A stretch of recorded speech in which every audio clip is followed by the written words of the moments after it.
Morning साथियों, स्वागत है आपको हमारे चैनल पीसीएस दर्पण पे। देख रहे हैं दोस्तों, यूनिक पब्लिकेशन 2025 के लिए परीक्षा हेतु आयोजित जो कराई जाती है यह बिहार विद्यालय परीक्षा समिति पटना के द्वारा। तो डीएलएड संयुक्त प्रवेश परीक्षा फिर डेली वाइज पे स्टार्ट हो चुकी है दोस्तों। अभी तक हम लोग ने कितने सेशन कर दिया है? तो 7 सेशन अभी तक हम लोग ने कर दिया। इसमें जो 8वां सेशन है, आइए हम लोग देख लेते हैं कब का पूछा गया। प्रीवियस ईयर का था हम लोग का, बिहार डीएलएड 8/6/2023 में पूछा गया। टोटल आपको 120 क्वेश्चन मिलेंगे। आपका इसमें क्या स्कोर रहता है कमेंट सेक्शन में जरूर बताइएगा। चलिए स्टार्ट करते हैं सेशन को। आप हमारे चैनल पर नए तो सब्सक्राइब जरूर से जरूर कर लीजिएगा। इससे पहले बता दूं मैं दोस्तों, रुक्मणी पब्लिकेशन का है ना, रुक्मिणी पब्लिकेशन का मैंने प्रीवियस ईयर 2024 में मैंने करा दिया है। लगभग 20 सेट्स हैं।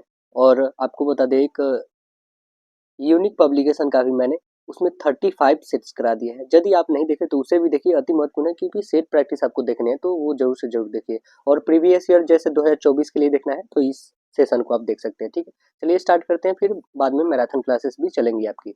चलिए स्टार्ट करते हैं। हम कह रहा है क्या, बिहार डीएलएड परीक्षा 8/6/2023 में पूछा गया प्रश्न को हम लोग देखते हैं।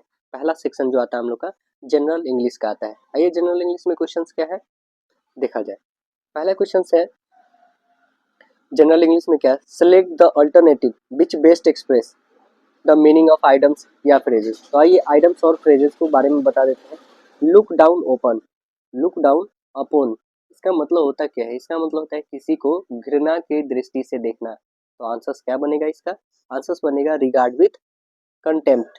Answers correct answer option number B बनेगा। इसका भी मतलब वही होता है।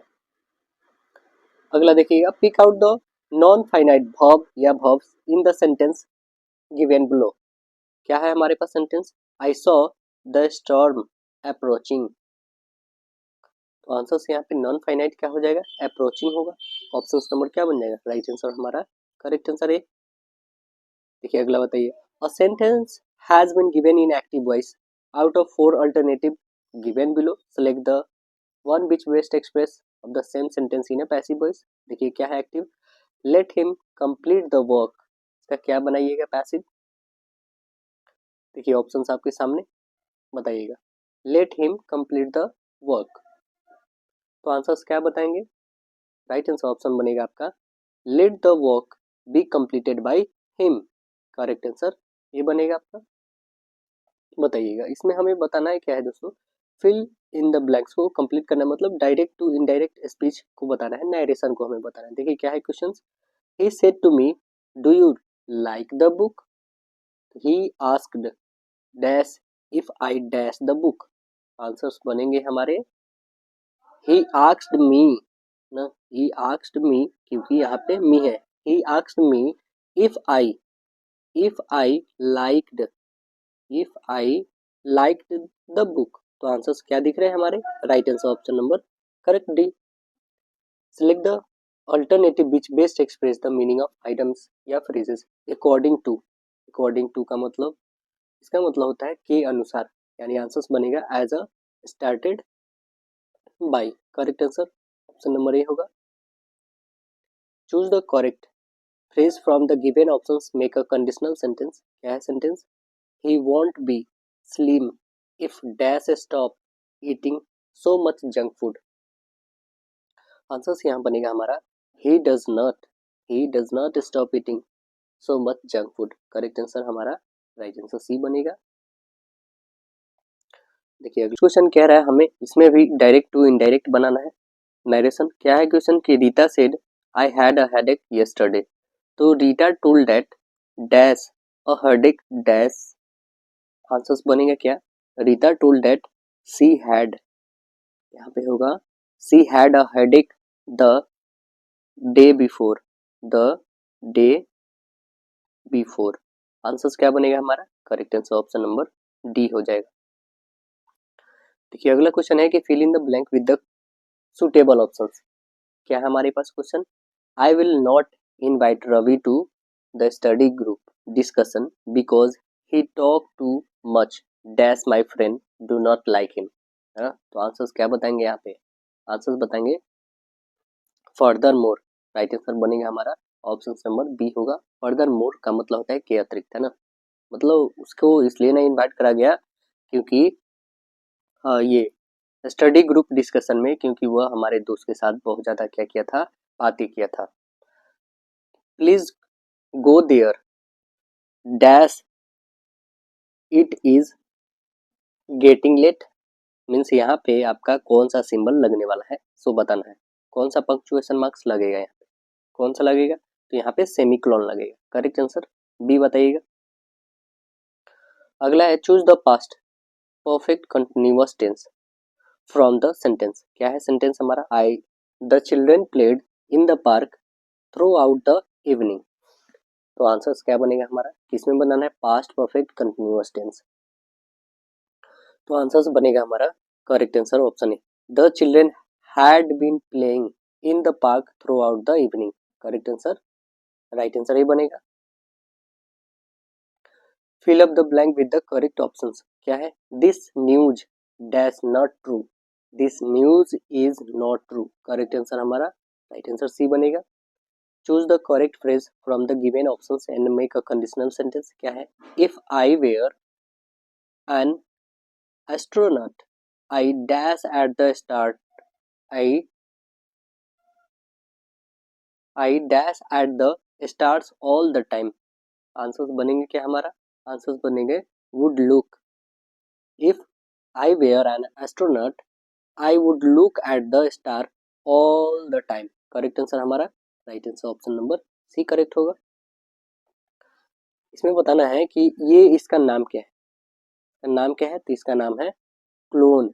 वही यदि आपका ऐसे रहता तो ये होता सेमी क्लोन। करेक्ट आंसर हमारा राइट आंसर डी बनेगा। अगला क्वेश्चन कह रहा है कि desktop computer are cheaper and more reliable than laptops dash the last longer. Answers क्या बनेगा, राइट आंसर हमारा further more. Correct answer option A बनेगा।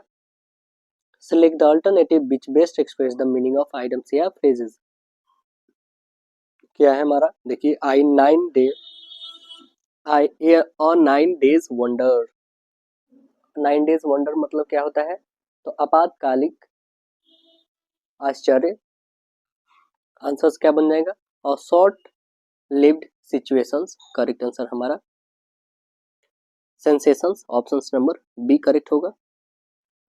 Complete the sentence using appropriate options. क्या है, neither of the paintings dash sold. तो answers क्या बनेंगे हमारे, ऑप्शंस बनेंगे वाज। यहाँ पे neither of the paintings was sold. Correct answer D right answer होगा। Fill up the blank with the correct option. क्या है, a pair of scissors dash bought. तो आंसर्स क्या बनेंगे, करेक्ट आंसर हमारा राइट आंसर ऑप्शन बी बनेगा, I pairs of scissors was bought.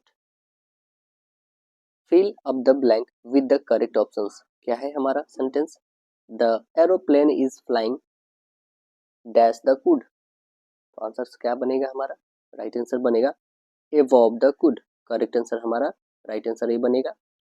Pick out the non finite verb या verbs in the given sentence.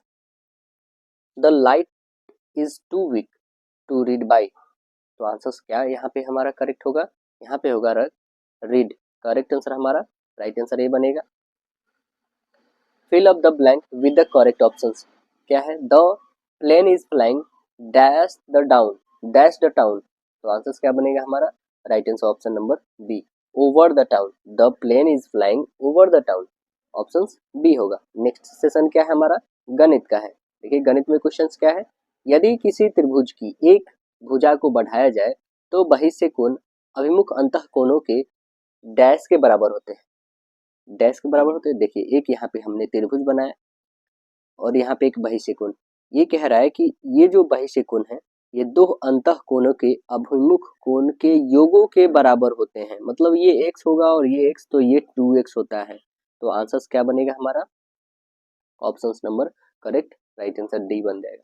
अगला देखिए, एक वृत्त का व्यास जिसका क्षेत्रफल 24 सेंटीमीटर है ना और 7 सेंटीमीटर, दो वृत्तों के क्षेत्रफलों का योग के बराबर है। तो आइए यहाँ पे निकालते हैं। कह रहा है कि वृत्त के व्यास जिसका क्षेत्रफल 24 सेंटीमीटर 7 सेंटीमीटर त्रिज्या वाले दो वृत्तों के क्षेत्रफलों के योग के बराबर है। देखिए यहाँ पे हम लोग निकालेंगे पाई आर स्क्वायर। ठीक, इक्वल हम लोग लिख सकते हैं क्या कि इसे पाई और जो कैपिटल वाला आर स्क्वायर है वो और एक स्मॉल वाला आर स्क्वायर है वो रख सकते हैं हम लोग यहाँ। देखिए तो हमें आर की वैल्यू निकालनी है, मतलब इसके बराबर जो होगा, देखिए तो कितने हो जाएंगे, पाई से पाई कैंसिल हो जाएगा हमारा, बचेगा क्या आर स्क्वायर। पहला कितना है तो 24, 24 का होल स्क्वायर प्लस दूसरा कितना है 7, 7 का होल स्क्वायर, मतलब 24 का कितने होते हैं 576 और इसके 7 का 49, दोनों को ऐड करते हैं तो कितने हो जाएंगे 9 6 15 और 7 4 11 1 12 कैरी 1, ये 6 से 25 का कितना हो जाता है तो 25 हो जाता है, मतलब आंसर हमारा क्या बन गया, right answer option number D correct हो जाएगा। तो हमें निकालना है वृत्त का व्यास, वृत्त का व्यास मतलब दोगुना होता है, ये 25 आया, आंसर सभी बने नहीं हमारे तो त्रिज्या आए है ना, एक आर का वैल्यू 25 आया है, 25 और गुने 2 मतलब 50, करेक्ट आंसर हमारा राइट आंसर सी बनेगा। देखिए अगला प्रश्न कह रहा है किसी वस्तु का मूल्य जो है 30% बढ़ाकर उस पर 10% तथा 10% के दो क्रमिक बटा दिया जाता है तो लाभ का प्रतिशत हमें बताना है। देखिए क्रमिक छूट कहने का मतलब 10 और प्लस 10, ठीक है, माइनस कर देंगे हम लोग 10 गुने 10 बट्टे में 100 लिखेंगे, 2 जीरो से 2 जीरो काटी, 10 और 10 कितने हो जाएंगे तो आप बताओगे 20 में से एक घटाओगे तो 19। अब देखिए ये तो हो गए हमारे 10 और 10 के दो क्रमिक, अभी कितने हैं 30, तो अभी लिखेंगे 30 में से कितना घट रहा है तो 19 में से यहाँ पे 30 और गुन्नी 19 बट्टे 100 रखिए, एक जीरो से एक जीरो, 19 दिया 57 और 30 में से 19 जाएगा तो 11 में से यहाँ पे करेंगे 5.7, 11 में से 5.7 घटाएंगे तो कितने आ जाएंगे 5.3 वाले आंसर आ जाएंगे, तो आंसर हमारा क्या बन जाएगा, राइट आंसर ऑप्शन नंबर सी।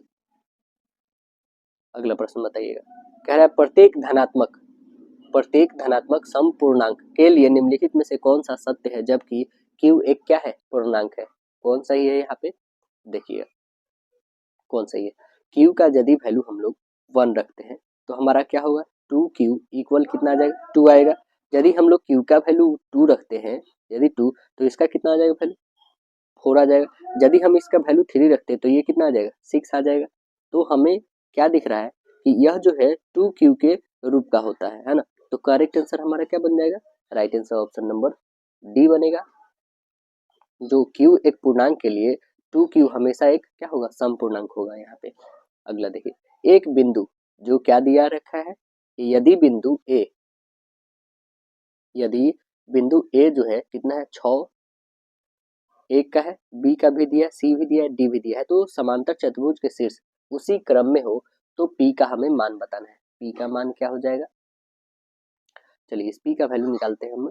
समांतर चतुर्भुज बोला गया सभी यहाँ पे जैसे ए बी सी और यहाँ पे डी हम डालते हैं, सभी का वैल्यू दिया हुआ है यहाँ पे। चलिए हम लोग निकालेंगे क्या कि ए बी जो होगा यह किसके बराबर होगा तो आप बता दोगे ये सी डी के बराबर, और यह जो होगा इसके बराबर होगा। चलिए समांतर चतुर्भुज में यही होता है, जस्ट यहाँ पे हम लोग लिखेंगे कि ए बी किसके बराबर होगा सी डी के बराबर होगा, जस्ट बोथ साइड स्क्वायर कर लेते हैं तो इसका वैल्यू दिया है पी माइनस 9 का होल स्क्वायर और प्लस हो जाएगा 3 माइनस 4 का होल स्क्वायर इक्वल लिखेंगे 6 माइनस 8 का होल स्क्वायर और प्लस हो जाएगा 1 माइनस 2 का होल स्क्वायर। अब इसे सॉल्व करते हैं हम लोग तो कितना आ जाएगा हमारे पास, तो p माइनस 9 का होल स्क्वायर और ये घट जाएगा तो 1 का होल स्क्वायर मतलब 1 ही रह जाएगा प्लस में, और इक्वल यहाँ पे घटाएंगे तो 2 का होल स्क्वायर कितना हो जाएगा 4 हो जाएगा प्लस में, और यहाँ पे भी -1 मतलब +1 हो जाएगा, तो इधर 5 और ये जाके घट जाएगा तो कितने आ जाएंगे 4 हो जाएगा। ठीक है, अब 4 आ गया, यहाँ पे हम लोग लिख सकते हैं पी स्क्वायर और प्लस हो जाएगा 81 और माइनस हम लोग लिख सकते हैं, या फिर 4 को हम लोग ऐसे भी कर सकते हैं क्या कि p माइनस 9 है ना, इस स्क्वायर को हम लोग इस पे रूट चढ़ा सकते हैं, तो इस 4 का वैल्यू कितना आ जाएगा 2, मीन्स आप बता दोगे p इक्वल हो जाएगा आपके पास, ये माइनस है तो प्लस में चला जाएगा राइट, p का वैल्यू कितना आ जाएगा 11, p का वैल्यू कितना आ गया 11 आ गया हमारा। अब देखिए जब p का वैल्यू हमारा 11 आ गया तो आइए देख लेते हैं, p का ही तो वैल्यू निकालना था, p का वैल्यू 11 एक ही में दिया है, यानी ऑप्शन नंबर हमारा कौन सा होगा, राइट आंसर ऑप्शन नंबर ए बनेगा। चलिए अगला प्रश्न देखते हैं, एक बेलन की ऊंचाई जिसकी त्रिज्या 7 है, कुल सतह का क्षेत्रफल कितना दिया हुआ है, तो 968 दिया हुआ है। चलिए इसे सॉल्व करके देख लेते हैं हम लोग क्या आंसर आने वाला है। कुल सतह का क्षेत्रफल क्या होता है बेलन का, तो आंसर बता देंगे इसका। देखिए इसका कुल पृष्ठीय क्षेत्रफल होता है 2 pi r into r plus h होता है। ठीक है, ये इसका कुल पृष्ठीय क्षेत्रफल होता है। बस यहाँ पे रखेंगे हम लोग 2 और गुने पाई का वैल्यू 22/7, आर की वैल्यू 7 दिया हुआ है, एच तो हमें फाइंड ही करना है, प्लस ये 7 इक्वल कितना दिया है 968, इतना ही दिया हुआ। चलिए इसे सॉल्व करते हैं हम लोग। 7 से 7 कैंसिल, 44 आ गया। 44 में 8 से करेंगे 44 और 7 में मल्टीपल करते हैं तो कितने हो जाएंगे 8 और 8 3, इतने होंगे हमारे पास, इक्वल हो जाएंगे आपके 968। घटा लीजिए इधर, तो एच की वैल्यू आपके पास कितनी आ जाएगी, सीधे हम लोग लिख लेते हैं 968 अपॉन में आपके पास आ जाएंगे -308 अपॉन में आ जाएगा 44।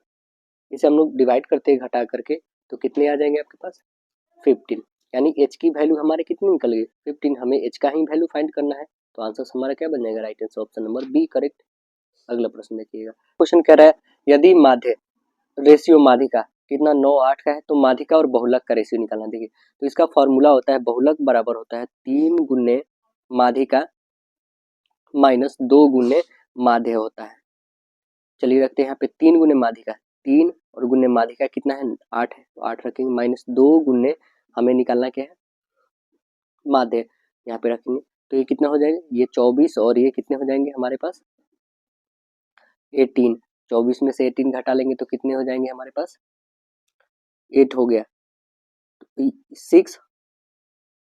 अब देखिए ये जो हमारे पास आ गए हैं 6 आ गया है, तो अब जो 6 आया वो क्या आ गया मेरा बहुलक आ गया, और हमें निकालना क्या है माध्यिका। माध्यिका कितना है हमारे पास, तो माध्यिका आप बता दोगे 8 है, पहले से 8 दे रखा है यहाँ पे, माध्यिका 8 है, 8 और रेशियो 6 आ गया। इसको और भी छोटा कर सकते हैं 4 और 3, इससे छोटा तो होगा नहीं।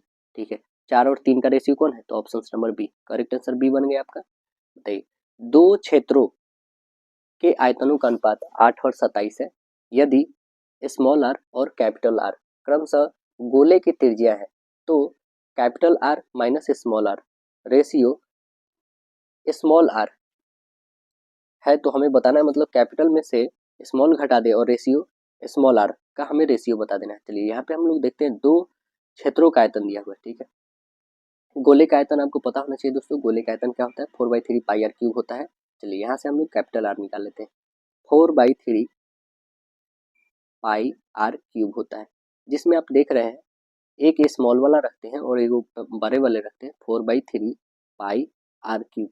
इस दोनों का रेशियो 8 और 27 का दे रखा है ना, यहाँ से हम आर फाइंड कर सकते हैं, इसे ये काटिए इसे ये काटिए, हम लोग आर निकालेंगे तो आप बताओगे क्या कि कैपिटल आर को रखते हैं स्मॉल आर, क्योंकि स्मॉल आर देख रहे हैं ऊपर 8 हमने रखा था, इसे कैपिटल रख लीजिए, तो इसे 8 और 27 की हम लोग क्या लिख लेंगे स्क्वायर क्यूब लिख लेंगे, है ना। तो इसका क्या आ जाएगा 2 और इसका 3 आ जाएगा।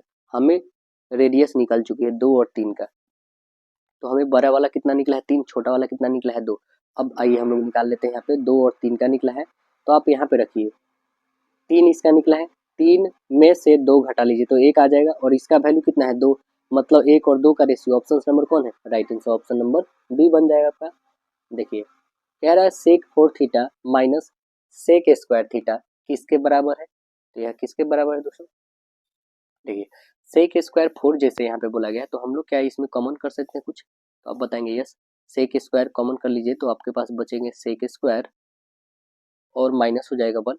ठीक है, हम लोग लिख सकते हैं सेक स्क्वायर को क्या लिख सकते हैं यहाँ पे कि 1 और plus ten square, 1 plus ten square into में हो जाएगा हमारे पास क्या, तो आप बता देंगे टेन स्क्वायर थीटा ये होगा।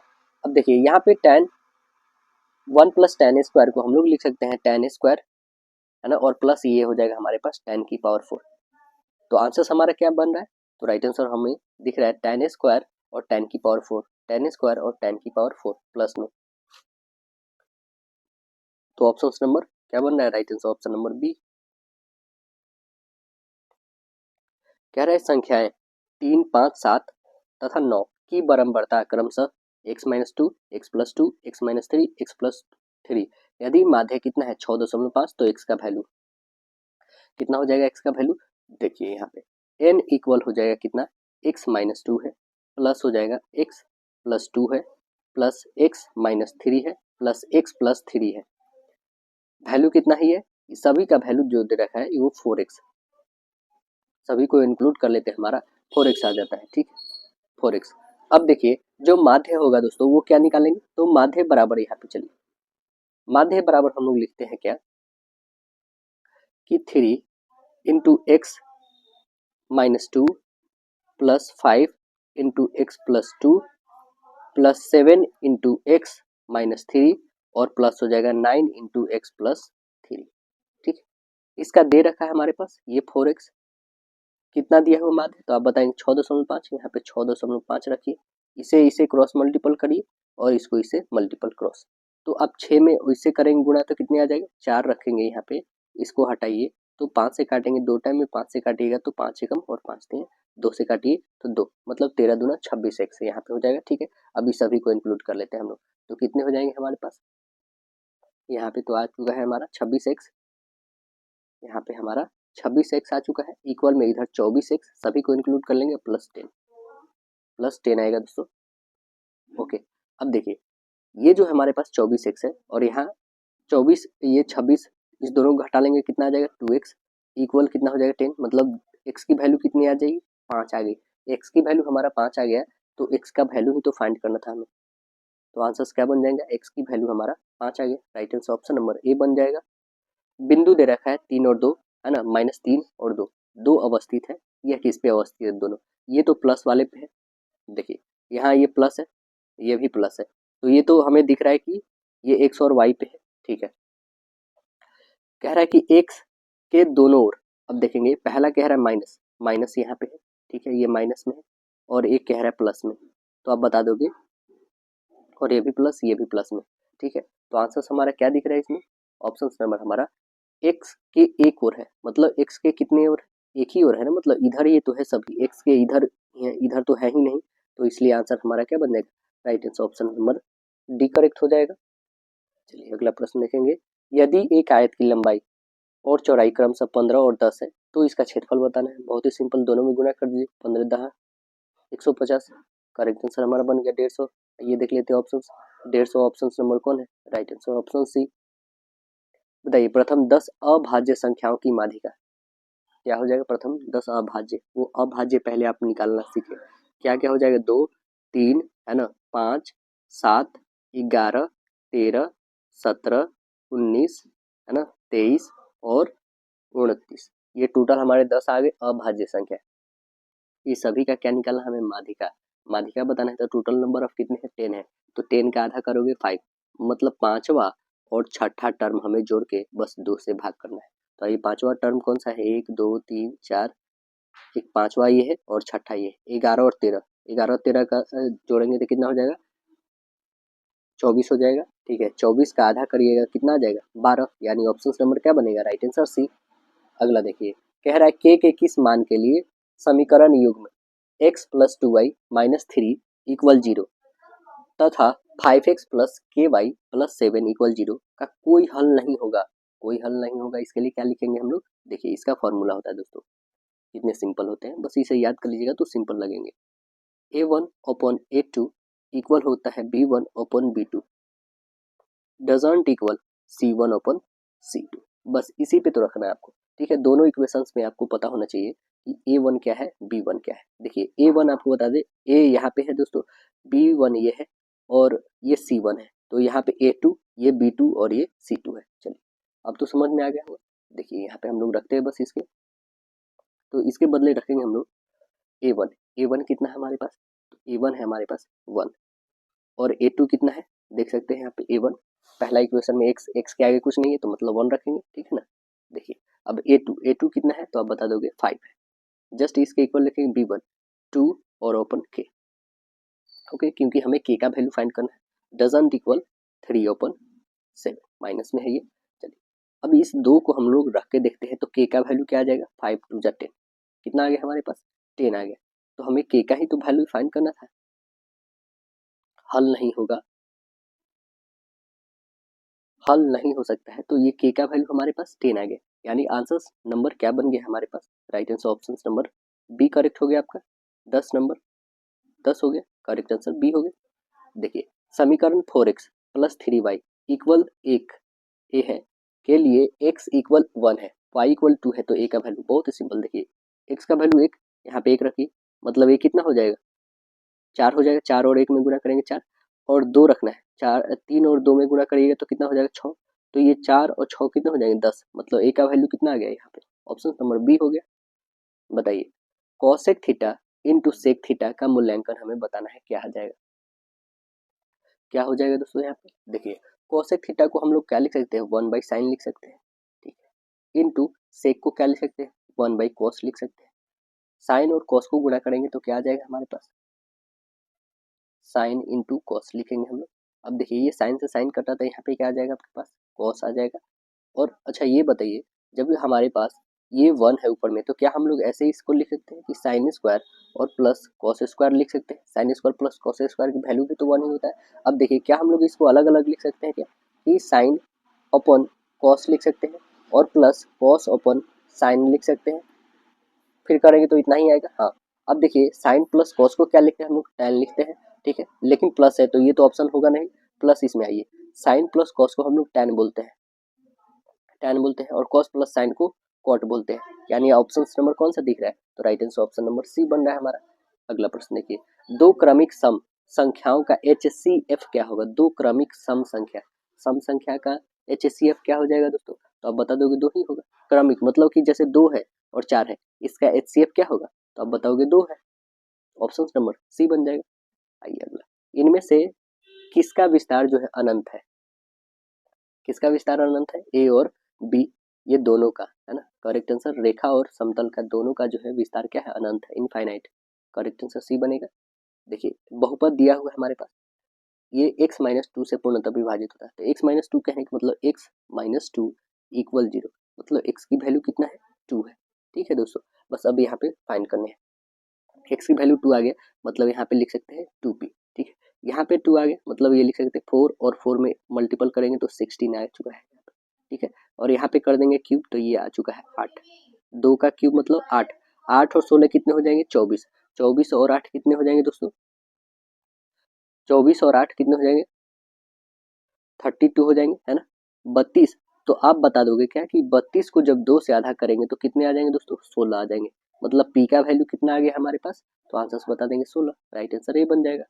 चलिए कह रहा है प्रथम 20 विषम प्रकृत संख्याओं का योग क्या होगा, बताइए क्या हो जाएगा योग, प्रथम 20, तो इसके लिए फॉर्मूला होता है दोस्तों, और कोई दूसरा उपाय नहीं है, ये प्रथम 20 प्रकृत संख्याओं का योग पूछ रहा है, तो बस n का होल स्क्वायर कर दीजिए, मतलब ये 20 का होल स्क्वायर कितना हो जाएगा, 20 का होल स्क्वायर, तो आप आंसर बता देंगे 400, right answer option number B बनेगा।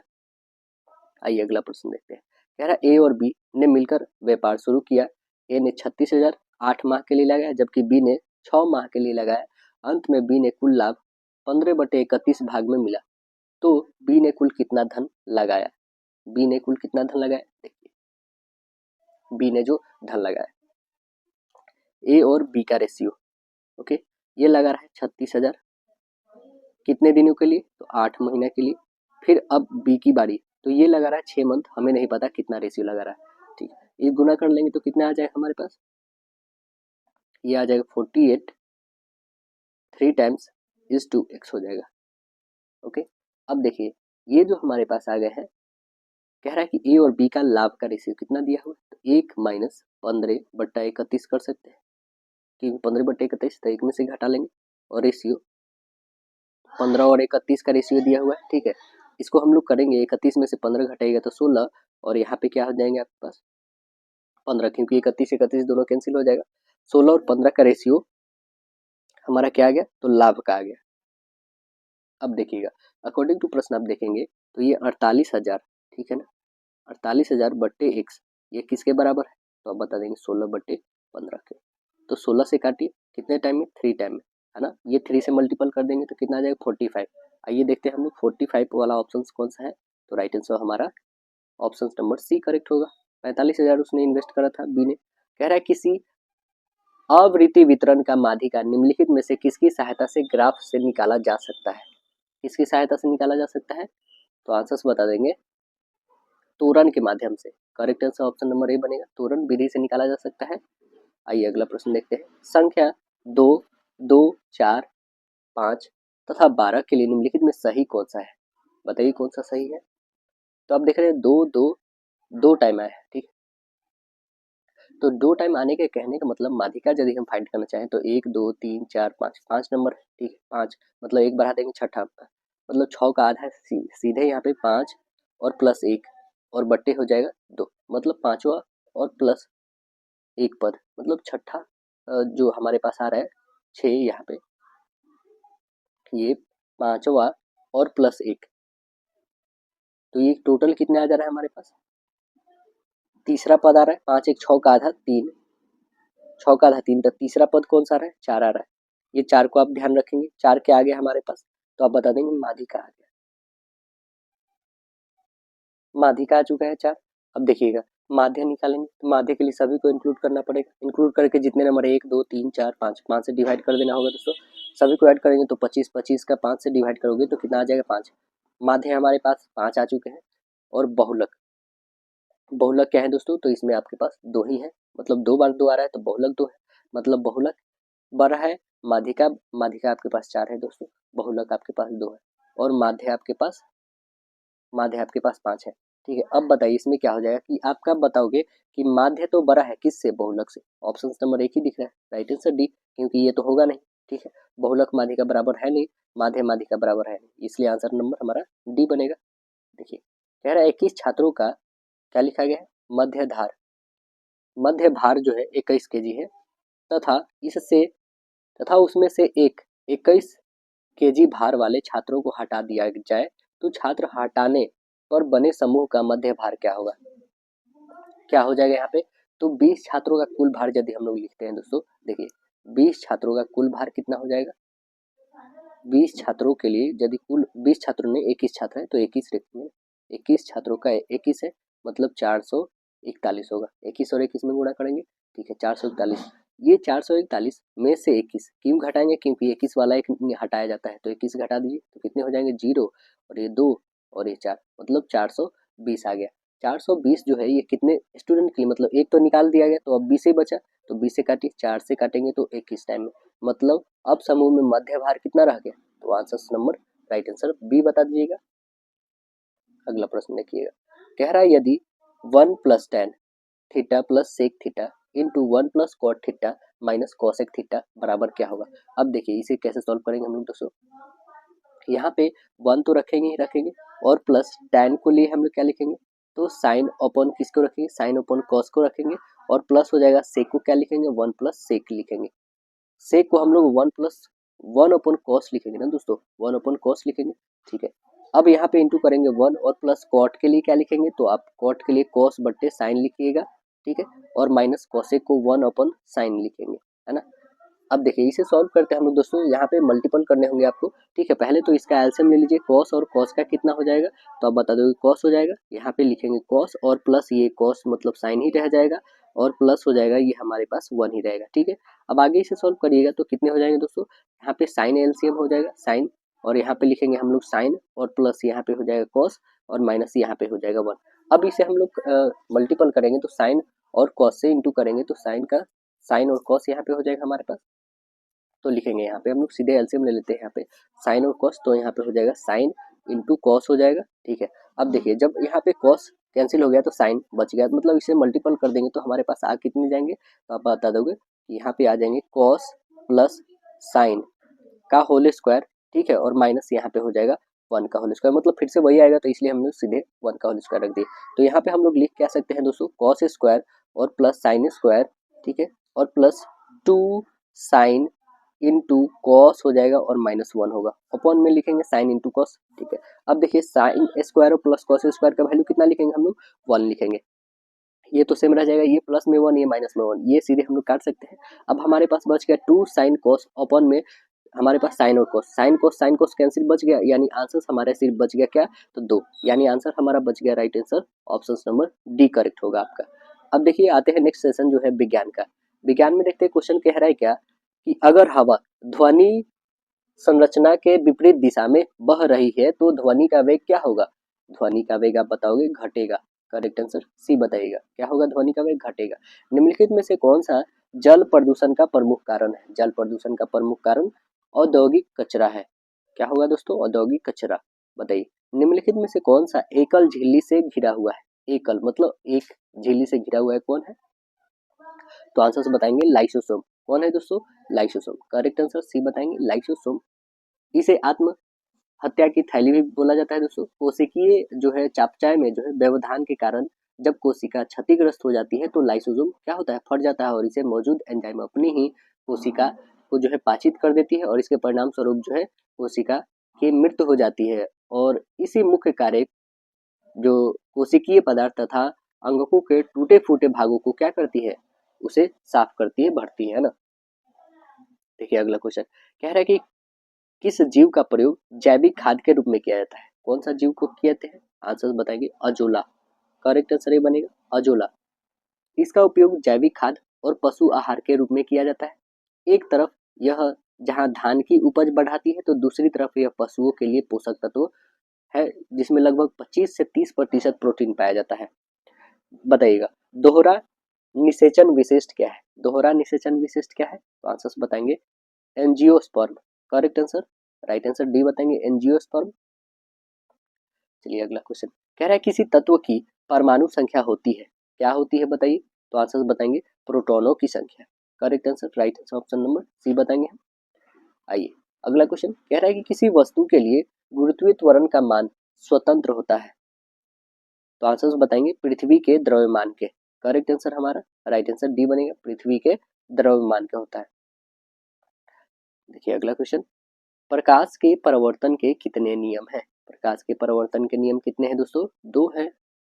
करेक्ट आंसर हमारा राइट आंसर डी बनेगा। और दोनों नियम क्या है तो सुन लीजिए, बहुत इंपॉर्टेंट है। पहला है आपतित किरण, परावर्तित किरण तथा आपतन बिंदु पर खींचे गए अभिलंब तीनों एक ही समतल पर होते हैं। ठीक है ना, ये तीनों एक ही समतल पे होते हैं, ये बताना चाह रहा है। और आपतन कोण परावर्तन कोण के बराबर होता है, मतलब आपतन कोण जो होता है ना ये परावर्तन कोण के बराबर होता है। देखिए अगला क्वेश्चन एक हॉल का फर्श जो है 8 मीटर लंबा तथा 6 मीटर चौड़ा है। एक चींटी इसके एक कोने से विकर्णित सम्मुख दूसरे कोण पर जाए तो चींटी का विस्थापन क्या होगा? हॉल का फर्श लंबाई इतना है, चौड़ाई इतना है, हमें निकालना क्या है?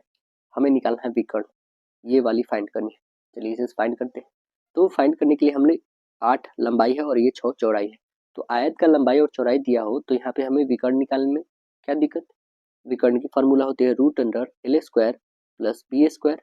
एल कितने हैं तो आपके पास 8 का होल स्क्वायर प्लस 6 का होल स्क्वायर 64 होगा और प्लस ये हो जाएगा 36। 64 36 कितने हो जाते हैं 100। 100 का कितना होता है स्क्वायर रूट? आप बता दोगे 10। यानी हमारे पास वो विकर्ण जो आएगा वो कितना हो जाएगा 10। Correct answer option number C होगा। कह रहा मेंडेलीव के समय ज्ञात तत्वों की संख्या कितनी थी? कितना था?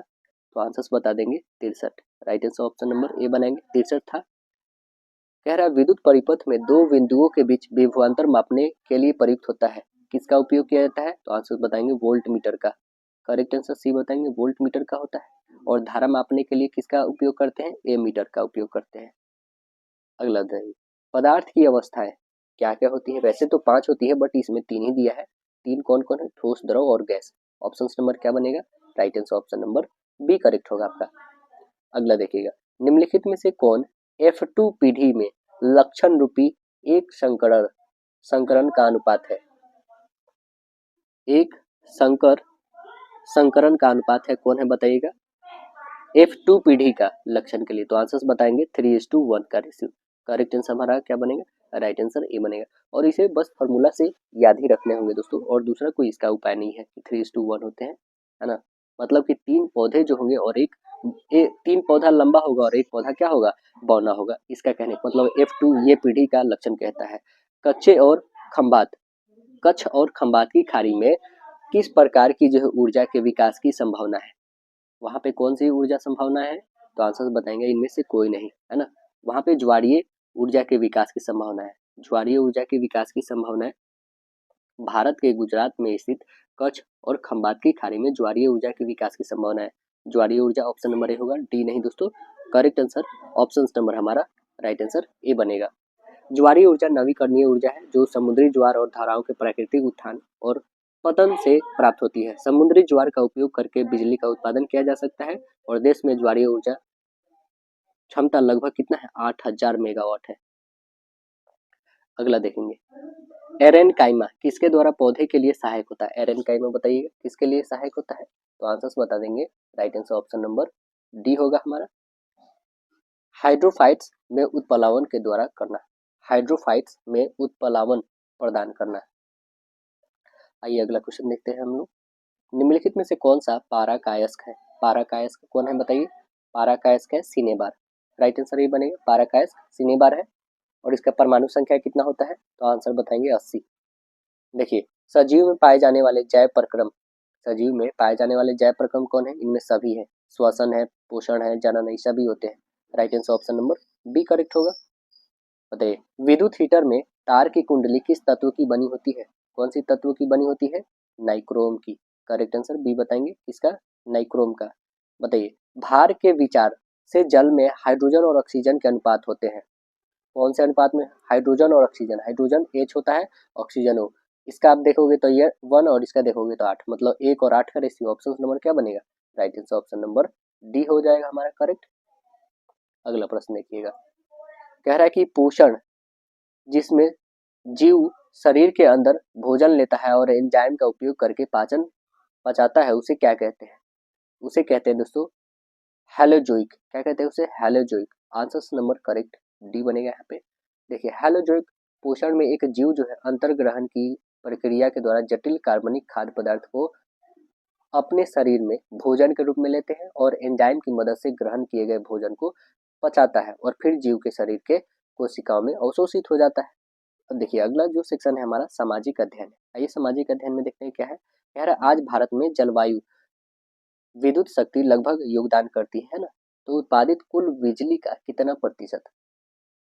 कितना प्रतिशत? 22%। राइट आंसर सी बनेगा।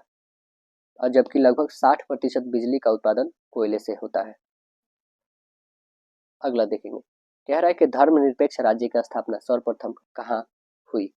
धर्मनिरपेक्ष राज्य की स्थापना, तो आंसर्स बताएंगे America. Right answer option number D बताइएगा।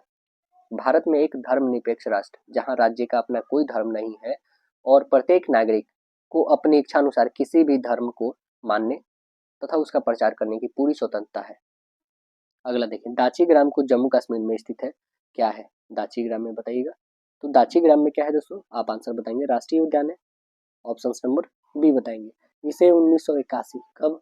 1981 में राष्ट्रीय उद्यान घोषित किया गया था और यह एकमात्र राष्ट्रीय उद्यान है जो कश्मीरी बारहसिंगा यहाँ पे पाए जाते हैं। अगला देखेंगे, कह रहा है मतगणना का कार्य कौन करता है? मतगणना का कार्य कौन कराएगा? तो आंसर बताएंगे चुनाव आयोग। आंसर नंबर डी करेक्ट होगा। अगला देखिए, बाघ परियोजना की शुरुआत कब होती है? बाघ परियोजना की शुरुआत दोस्तों, तो आंसर बता देंगे। Right answer option number D, 1973 में शुरू होता है बाघ परियोजना, प्रोजेक्ट टाइगर जिसको हम लोग बोल रहे हैं। अगला प्रश्न देखेंगे, कह रहा है कि रूस जापान का युद्ध कब हुआ है? रूस और जापान का युद्ध कब होता है? तो आंसर बताएंगे 1905 में। Right answer option number C correct हो जाएगा। अगला देखेंगे, ब्रिटिश में किस वर्ष सार्वजनिक वयस्क मताधिकार को मान्यता मिली? कब मिला था दोस्तों? तो आंसर्स बता देंगे। Right answer option number D, कब? 1928 में। ऑप्शन नंबर राइट आंसर हमारा डी बनेगा, 1928 में मिला था। 1928 के पहले वयस्क मताधिकार केवल पुरुषों के पास था, लेकिन 1928 में लोक प्रतिनिधित्व अधिनियम 1928 के तहत वहाँ पे महिलाओं को पुरुषों के समान मताधिकार प्राप्त हो गए। बताइए, वह भूमि जो 5 से अधिक कृषि वर्षों के लिए बिना खेती के छोड़ दी जाती है डैश के रूप में जानी जाती है? क्या बोलते हैं उसे हम लोग बोलते हैं कृषि योग्य बंजर भूमि, है ना। आंसर नंबर करेक्ट सी बन जाएंगे आपके। बताइए, रेशम के धागे का उत्पादन के लिए रेशम कीड़ों के पालन के रूप में जाना जाता है, किसको जाना जाता है? तो आंसर बताएंगे रेशम उत्पादन को जाना जाता है। आंसर सी बताइएगा, रेशम उत्पादन। काली मिट्टी का दूसरा नाम क्या है? काली मिट्टी का दूसरा नाम है रेगुर मिट्टी। राइट आंसर सी बनेगा। टाटा आयरन और स्टील कंपनी की स्थापना किसने किया था? बताइए किसने किया था? तो आंसर बता देंगे जमशेदजी टाटा। करेक्ट आंसर ये बताएंगे जमशेदजी टाटा। नेपाल की सबसे लंबी नदी कौन सी है? नेपाल की सबसे लंबी नदी, कर्णाली नदी है। आंसर सी बताएंगे, कर्णाली नदी है। अगला देखिएगा, बिरसा मुंडा ने ईसाई मशीनरियों पर कब हमला किया था? कब हमला किए थे? तो आंसर बताएंगे 24 दिसंबर 1889 को किए थे। Correct answer option number B correct होगा आपका, क्योंकि मशीनरियों ने उनकी परंपराओं संस्कृति की अवहेलना कर रहे थे, इसलिए इन्होंने 1900 लगभग ईस्वी में बिरसा मुंडा के नेतृत्व में मुंडा विद्रोह, छोटा नागपुर मतलब झारखंड के क्षेत्र में सबसे अधिक चर्चित विद्रोह था। इस विद्रोह को मुंडा विद्रोह भी कहा जाता है। देखिए अगला कह रहा है कि लोकतंत्र में शासन कौन करता है? लोकतंत्र में शासन कौन करते हैं? जनता। करेक्ट आंसर सी बनेगा। देखिए कह रहा है कि जूट उद्योग के सबसे अधिक कारखाने मिलते हैं, किस पे मिलते हैं? तो आंसर्स बताएंगे हुगली तट पर। हुगली कहाँ पे है दोस्तों? तो आंसर्स बताएंगे कोलकाता, पश्चिम बंगाल। अगला बताइए, भारत में कैबिनेट शब्द का प्रयोग सबसे पहली बार किस संविधान संशोधन में किया गया था? कैबिनेट शब्द। आंसर्स बताएंगे 44वें संविधान संशोधन। करेक्ट आंसर ये बनेगा। यह हुआ कब था? तो 1978 में हुआ था 44वां संविधान संशोधन। भारत में नई आर्थिक नीति की घोषणा कब किया गया था? नई आर्थिक नीति की घोषणा बताइए कब हुआ था? तो आंसर्स बता देंगे, राइट आंसर ऑप्शन नंबर ए 1991। 1991 में हुआ था। अगला प्रश्न बताइए, भारत में स्थित लोनार झील किस प्रकार की झील है? लोनार झील किस प्रकार का है? क्रेटर झील है। कैसा है? Crater. Right answer option number C बनेगा। इसका निर्माण जो है दोस्तों प्लीस्टोसीन काल में जो है उल्का पिंड के गिरने से हुआ था। अगला प्रश्न देखेंगे, कह रहा है क्या ग्यूसेप मैजिनी ने गुप्त भूमिगत की स्थापना यंग यूरोप नामक समाज में किया है? तो आंसर्स क्या बताएंगे? Right answer option number burn में किया है। Right answer option number B बनेगा, बर्न। कब किया है? 1833 में। इनका प्रयास में जो है इटली स्वतंत्र तथा एकीकृत हुआ था। रंग भेद की नीति के विरुद्ध आवाज उठाने वाले कौन थे? रंग भेद, गोरे और काले में कौन थे? तो आंसर्स ऑप्शंस बेसिस पे यहाँ पे देखा जाए तो कौन थे? Martin Luther King. Correct answer हमारा right answer option number D बनेगा। ऐसे अब्राहम लिंकन भी कुछ बोले थे उसके बारे में, है। ऐसे आंसर्स हमारा यहाँ पे डी बनेगा, क्योंकि इन्होंने कुछ ज़्यादा ये किया था, मतलब अहिंसक आंदोलन के लिए इन्होंने 1964 में शांति का नोबेल पुरस्कार भी मिला है इनको इसी के लिए। तो आंसर हमारा क्या बनेगा? मार्टिन लूथर किंग बनेगा। आइए अगला क्वेश्चन देखते हैं। कह रहा है कि हमारा नेक्स्ट सेशन जो आता है तार्किक एवं विश्लेषणात्मक, जिससे क्षमता मतलब रीजनिंग। आइए देखते हैं क्या है। ए के बाद डी कितना? 3, मतलब 1, यहाँ 4, यहाँ 9, यहाँ 16। अब देखेंगे यहाँ से 3, यहाँ से 5, यहाँ से कितना बढ़ा है दोस्तों? तो यहाँ पे 7 बढ़ा है। तो आगे कितना बढ़ना चाहिए? तो अब बता दो। या फिर ऐसे देख सकते हैं हम लोग क्या, यहाँ पे 1 का होल स्क्वायर, तो यहाँ पे 2 का, यहाँ 3 का, यहाँ 4 का, तो आगे 5 का होल स्क्वायर आना चाहिए, मतलब 25। 25 पे क्या आता है? वाई। ऑप्शन नंबर बी बनेगा। देखिए 6 विद्यार्थी एक कतार में बैठे हुए, पी ई पी जो है ई और आई के बीच में बैठा है, ई जो है एन के बगल में बैठा है, एन वाई के बगल में बैठा है जो कि एकदम बाईं ओर है, जे आई के बगल में बैठा है। बताएं कि ई के बगल में कौन बैठा है? ई के बगल में कौन बैठा है? देखिए यहाँ पे पहले तो वाई है, जस्ट इसके बाद एन है, इसके बाद ई है, जस्ट इसके बाद पी, तब आई है, तब जे है। अब देखिए हमें क्वेश्चन पूछा गया क्या है, बताएं कि ई के बगल में कौन बैठा है? तो ई के बगल में कौन बैठा है? एन और पी बोल सकते हैं। एन पी के लिए कौन सा है? तो ऑप्शन नंबर एक ही है। राइट आंसर ऑप्शन नंबर ए है करेक्ट। आइए कह रहा है कि दो संख्याओं का एलसीएम एचसीएफ के बराबर है तो होनी क्या चाहिए? संख्याएं क्या होनी चाहिए? वो संख्याएं। तो आंसर बता देंगे, वो संख्याएं समान होनी चाहिए। मतलब एलसीएम है ना इनटू एचसीएफ यदि हम रखते हैं ऐसे, है ना, तो क्या होगा? मतलब कि पहली संख्या और गुने दूसरी संख्या तो मतलब उसके बराबर होते हैं ना। तो आंसर हमारा सी बनेगा। आइए अगला क्वेश्चन देखते हैं। एक कक्षा में संजीव का स्थान ऊपर से 7वां है, नीचे से 28वां है, तो इस पहले से दोनों को ऐड कर लीजिए, कितने हो जाएंगे? तो आप बता देंगे कितने हो जाएंगे? 35 हो जाएंगे। 35 ये संजीव का ही 2 बार काउंट किया जाए तो एक घटा दीजिए यानी 34। ऑप्शन नंबर ए बन जाएगा टोटल छात्र। अब बताइए श्रृंखला 7, 10, 13, यहाँ से 3 बढ़ा, यहाँ से 3, तो आगे हमें 20वां पद बताना है कि क्या होना चाहिए। तो ये देखिए तीसरा ही पद है दोस्तों, हमें 20वां पद निकालने के लिए क्या करना होगा? तो आप देख रहे हैं क्या यहाँ पे एपी से बना सकते हैं क्या कि ए दिया हुआ हमारे पास कितना? 7, डिफरेंस कितना दिया है? 3 दिया है, n कितना दिया है 20 दिया है, बस यहाँ पे निकाल लेंगे हम लोग क्या n, तो a plus n minus 1 into D, बस यहाँ पे फाइंड करिए a कितना है 7 प्लस n कितना है 20, 20 में से एक घटाइएगा तो 19 और गुने d कितना है 3, 19 दिया कितने होते हैं 57, ठीक है, और प्लस 7 इसको ऐड कर लेते हैं कितना हो जाएगा 64, यानी आंसर क्या बन जाएगा हमारा राइट आंसर ऑप्शन नंबर ए। अगला देखिए दिए गए हमें बताना है कि आगे क्या फुलफिल करने वाला है नंबर, है ना, 2 के बाद 15 के बाद 41 के बाद 80, तो आगे क्या आने वाला है, क्या आएगा इसके बाद, तो आप देखेंगे यहाँ से 13 बढ़ा है, यहाँ से 26, यहाँ से 39, तो आगे क्या बढ़ेगा 52 ही, तो यानी आंसर क्या बनेगा 52 बढ़ने का मतलब 132। अगला बताइएगा वेन आरेख हमें बताना है, इसमें कौन सा संबंध बताना है कि वेन आरेख बताता है नारी, माँ एवं डॉक्टर, नारी माँ भी हो सकती है और सारी माँ नारी होती है, और डॉक्टर माँ भी हो सकती है और नारी भी हो सकती है, तो आंसर क्या बनेगा हमारा, आप बता देंगे कि सारी माँ जो है नारी ही होगी और कुछ माँ और कुछ नारी डॉक्टर हो सकती है, मतलब ऐसा ऑप्शन आना चाहिए हमारा, तो वो ऑप्शन नंबर कौन सा है देखिए, आइए देख लेते हैं। तो आप देख रहे हैं एक ही है ऑप्शन नंबर ये सी वाला है, तो आंसर हमारा सी करेक्ट हो जाएगा। चलिए अगला प्रश्न देखिएगा, कह रहा है आगे क्या आने वाला है, देखिए 456 फिर 15 यहाँ पे 627, तो आगे क्या आएगा, अब देखिए 456 कहने का मतलब है कि 4 5 9 और 9 6 15 आ रहे हैं, इसको भी ऐड कर 6 2 8 8 और 7 कितने हो जाते हैं 15, यानी आंसर हमारा राइट आंसर सी बनेगा।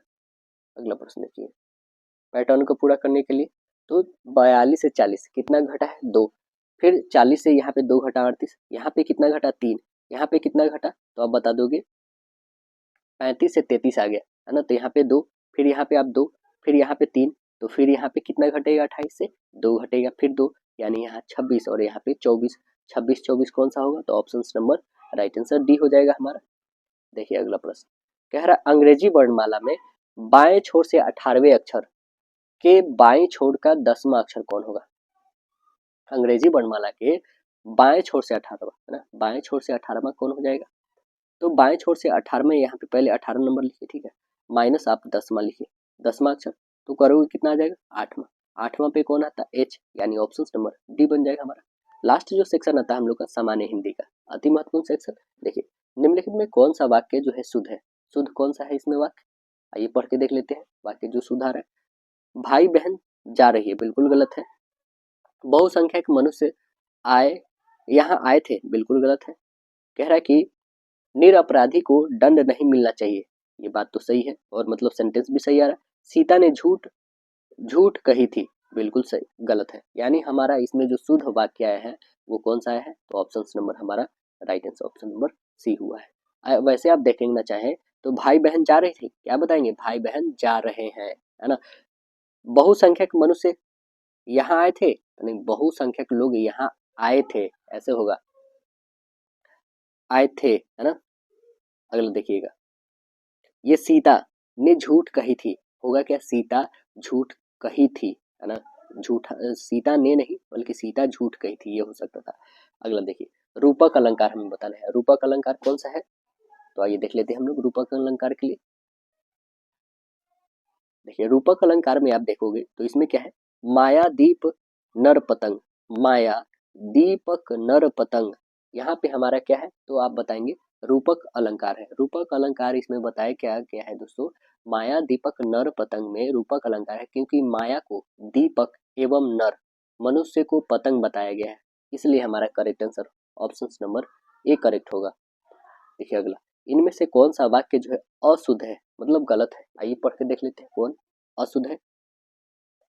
तो आप देखेंगे कि यह पुस्तक आपको यहाँ कहाँ मिली, बात सही है। प्रधानमंत्री जनता के कल्याण के लिए कार्य कर रहे हैं, ये भी सही है। धीरे धीरे ध्यान से चलो, ये भी सही है। गया में कई दर्शनीय स्थल देखने योग्य है, ये बिल्कुल गलत है, मतलब होना क्या चाहिए था यहाँ पे हमारा, तो आप बताओगे कि यहाँ होना चाहिए था ना दोस्तों कि गया में कई दर्शनीय स्थल है, कई जो है दर्शनीय स्थल है देखने योग्य नहीं, ये बिल्कुल गलत हो रहा है, तो आंसर हमारा क्या बन जाएगा right answer option number D. अब देखिए पीताम्बर शब्द का हमें संधि विच्छेद बताना है, पीताम्बर का क्या हो जाएगा दोस्तों, तो आप बता दोगे पीत जोर अंबर, करेक्ट आंसर हमारा राइट आंसर डी बनेगा।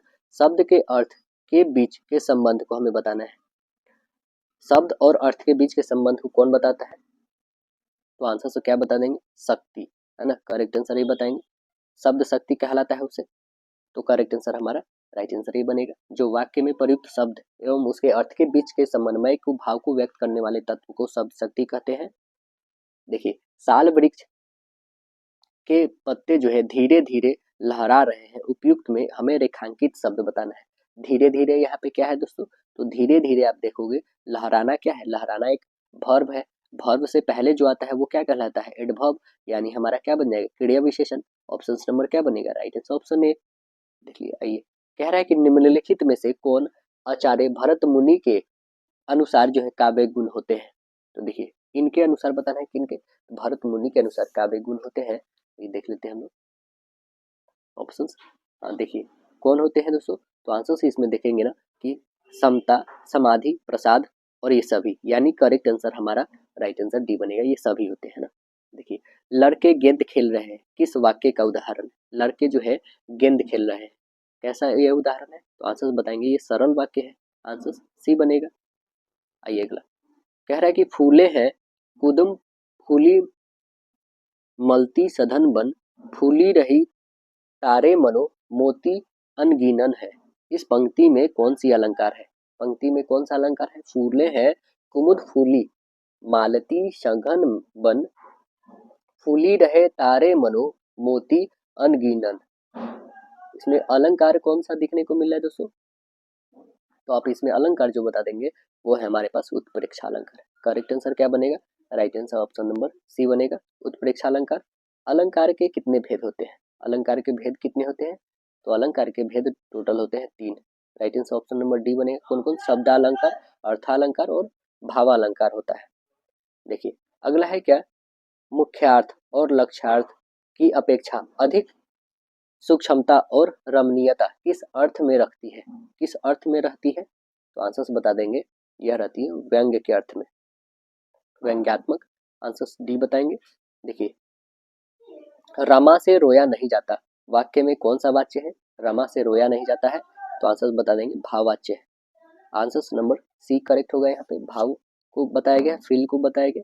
देखिए, नदी कल कल करती हुई बहती चली जा रही थी, इस वाक्य में बहती चली जा रही कौन सा पदबंध है, बहती चली जा रही है, तो आंसर्स क्या बता देंगे, क्रिया पदबंध है। इसमें क्या कर रही है, तो बहती चल रही है, बहने का काम है उसका। जूते चाटना, मुहावरे का अर्थ क्या है, जूते चाटना मतलब जूता साफ करना, बिल्कुल गलत। स्वाभिमानी बनना, बिल्कुल गलत। जूता से मारना, बिल्कुल गलत, यानी ऑप्शन नंबर एक ही बच गया, चापलूसी करना। बताइए, विभत्स रस का जो है अस्थाई भाव क्या है, इसका अस्थाई भाव क्या है, तो इसका अस्थाई भाव है जुगुस्सा या घृणा। करेक्ट आंसर हमारा राइट आंसर सी बनेगा यहाँ पे। चरण कमल, चरण कमल बंदो हरिराई में कौन सा अलंकार है, कौन सी अलंकार है, इसमें अलंकार है रूपक। करेक्ट आंसर बी बनेगा, रूपक अलंकार है इसमें। देखिए, कह रहा है कि मगन में कितने लघु और गुरु वर्ण होते हैं, कितने होते हैं, तो आंसर से इसमें बता देंगे, correct answer option number B होते हैं इसमें।